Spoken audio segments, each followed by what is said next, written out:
Bom dia a todos. O livro sobre o qual eu vou falar hoje chama-se Se Isto é um Homem, de Primo Levi.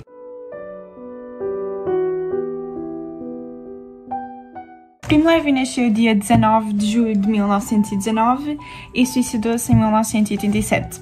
Ele era um judeu, químico e escritor italiano, tendo sido considerado um dos mais destacados do pós-guerra. Participou na resistência contra a ocupação nazi e foi prisioneiro no campo de concentração de Auschwitz. Licenciou-se na Faculdade de Turim em 1941, no entanto teve bastantes dificuldades a fazê-lo devido às leis raciais que impediam os judeus de frequentar escolas públicas. Nos finais de 1943, ele foi capturado pela milícia fascista italiana e, em janeiro de 1944, foi deportado para um campo de internamento em Fossoli. Pouco tempo depois foi enviado para um campo de trabalho chamado Buna e que era pertencente ao campo de Auschwitz. Em 1945 foi libertado pelo exército russo.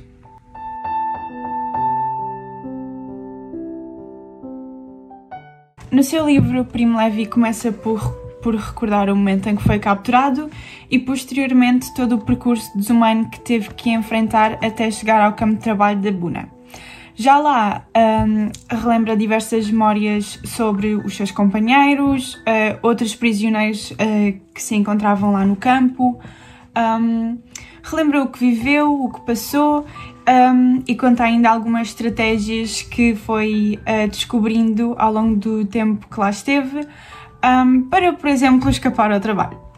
No final do livro, ele relata as condições dos doentes que tinham ficado para trás após a evacuação do campo devido à ameaça russa em 1945.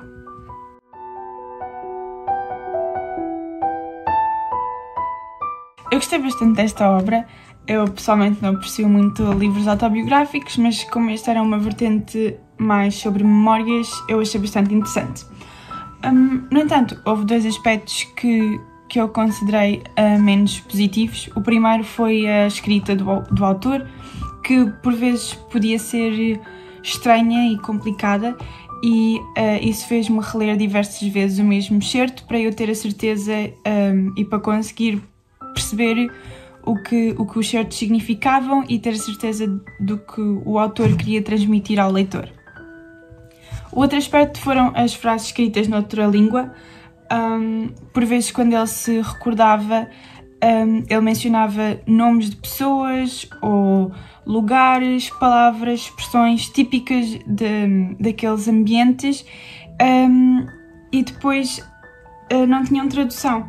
Ou seja, acabávamos por ter expressões em diversas línguas italianas, expressões gregas, alemãs, polacas, diversas línguas, e isso dificultou bastante o meu entendimento dos acontecimentos do livro. Apesar de todos estes aspectos, eu recomendo a leitura deste livro. No entanto, é importante notar que, já que as memórias são de tal maneira realistas e perturbadoras e conseguem-nos pôr realmente a imaginar e a visualizar as condições de vida daquele sítio,